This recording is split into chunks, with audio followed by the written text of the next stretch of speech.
Hi all. ഈവനിങ്ങിന് ഒരു പരിപാടി ഇല്ലാതെ വെറുതെ ബോറടിച്ച് വീട്ടിലിരുന്നപ്പോഴാണ് അനിയൻ പറയുന്നത് എന്നാ നമുക്ക് ചിന്നയുടെ വീട്ടിൽ പോകാമെന്ന്. ഞങ്ങളെല്ലാവരും റെഡിയായിട്ട് അങ്ങനെ ഇറങ്ങി. ഞാനുണ്ട്, വാപ്പയുണ്ട്, പിന്നെ എൻ്റെ ഗ്രാൻഡ് മദർ ഉണ്ട്, പിന്നെ എൻ്റെ 2 ബ്രദേഴ്സും കൂടി ഞങ്ങൾ അങ്ങനെ യാത്ര തുടങ്ങി.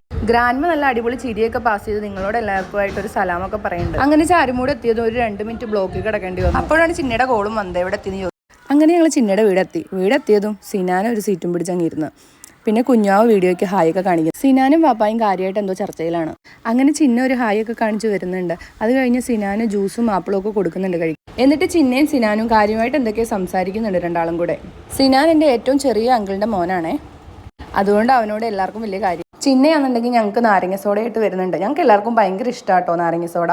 അങ്ങനെ ഞങ്ങൾ എല്ലാവരും കൂടി സോഡയൊക്കെ കുടിച്ച് കുറച്ച് നേരം വർത്താനമൊക്കെ പറഞ്ഞ് അങ്ങനെ ഇരുന്നേ. പിന്നെ ഇത് കുഞ്ഞാവ് ചെയ്ത ക്രാഫ്റ്റ് വർക്കാണ് കേട്ടോ. ഇപ്പം ചെയ്തതല്ല, കുറേ നാൾ മുന്നേ ചെയ്തതാണേ. പിന്നെ ഞാൻ നേരെ അടുക്കളയ്ക്ക് വെച്ച് പിടിച്ചു. ചിന്ന നല്ല ചിക്കൻ കറിയും ഫ്രൈയും ഒക്കെ ഉണ്ടാക്കുന്നു. ശേഷം ഞാൻ പതുക്കെ ചിന്നയുടെ കടയിൽ കയറിയിട്ട് ലേസൊക്കെ പൊട്ടിക്കാൻ തുടങ്ങി. ലേസ് പൊട്ടിച്ചപ്പോൾ തോന്നി എന്നാൽ ഫുൾ പാക്കറ്റ് ഫുള്ളായിട്ടും എടുക്കാമെന്ന്. അപ്പോഴാണ് ഞാൻ സിനാൻ്റെ കയ്യിൽ ഓക്കെ ബിരിയാണി കണ്ടത്. പണ്ട് സ്കൂളിലൊക്കെ പഠിക്കുന്ന സമയത്ത് ഓക്കെ ബിരിയാണി ഇഷ്ടംപോലെ വാങ്ങിച്ചു തന്നിട്ടുണ്ട്. വാപ്പാക്ക് ബോറടിച്ച് തുടങ്ങിയെന്ന് തോന്നുന്നു. വാപ്പ ഫോണിൽ തന്നെ കളിച്ചുകൊണ്ടിരിക്കുന്നുണ്ട്.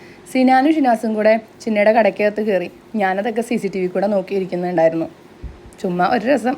കുറച്ച് കഴിഞ്ഞപ്പോഴേക്കും എല്ലാവരും ഫുഡ് കഴിക്കാൻ വേണ്ടി റെഡിയായി. പൊറോട്ട ഉണ്ടായിരുന്നു, ചപ്പാത്തി ഉണ്ടായിരുന്നു, പിന്നെ ചിന്ന അടിപൊളി നല്ല ചിക്കൻ കറി ഉണ്ടാക്കി, പിന്നെ ചിക്കൻ ഫ്രൈയും ഉണ്ടായിരുന്നു. ചിക്കൻ ഫ്രൈ കാണുമ്പോൾ കരിഞ്ഞതുപോലെ തോന്നുമെങ്കിലും കരിഞ്ഞിട്ടൊന്നും ഉണ്ടായിരുന്നില്ല കേട്ടോ. വളരെ നല്ലതായിരുന്നു, നല്ല ടേസ്റ്റി ആയിരുന്നു. അങ്ങനെ ഞാൻ പൊറോട്ടയും ചിക്കൻ കറിയൊക്കെ ഒഴിച്ച് കഴിക്കാൻ തുടങ്ങി. നല്ല ടേസ്റ്റ് ഉണ്ടായിരുന്നു. കറിയൊക്കെ എനിക്ക് ഒത്തിരി ഇഷ്ടമായി. അതുകൊണ്ട് തന്നെ ഞാൻ കുറേ പൊറോട്ടയൊക്കെ കഴിച്ചു കേട്ടോ. അത് കഴിഞ്ഞ് പിന്നെ ചിന്നയുടെ കടയിൽ കയറി ഞങ്ങൾ ചില്ലറ സാധനങ്ങളൊക്കെ എടുത്തു വീട്ടിൽ കൊണ്ടുവരാൻ. സിനാനാണെന്നുണ്ടെങ്കിൽ ഒരു കവർ നിറച്ച് ലേസൊക്കെ എടുത്തിട്ട് ചിന്നയ്ക്ക് ഒരു ഉമ്മയൊക്കെ കൊടുത്ത് ബബ്ബായി പറഞ്ഞിറങ്ങി.